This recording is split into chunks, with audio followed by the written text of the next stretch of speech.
Сәлеметсіз бе? Алгоритмдер әлемінің қызығы мен шыжығын бірге тамашалайық. Мен Әкім Аңсар Бүркітбекұлы, Q-Code KZ мектебінің негізін қалаушы. Егер сіз алгоритмнің шын мәнінде не екенін білгіңіз келсе, онда менімен бірге болыңыз. Алгоритмдер.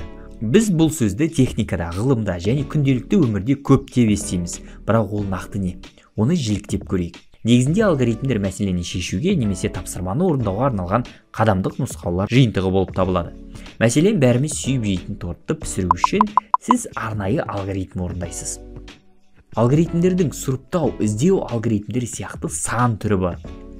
Елестетіп көріңізші, сізде әртүрлі өлшемдегі доптар бар. Олардың көлемдері де бірдей емес. Енді әлгі доптарды ең кішіден үлкенге қарай реттеу сұрыптау алгоритмі болып табылады. Енді біз күнделікті кездесетін алгоритмдер туралы сөйлесейік.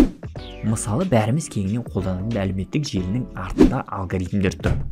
Бірақ кей алгоритмдер қарапайым немесе күрделі болуы мүмкін. Кейбіреулері тіпті жылдам әрі тиімді. Ал енді басқаларын орындау үшін көбірек уақыт пен ресурсты қажет етеді. Екі жолды елестетіп көріңіз.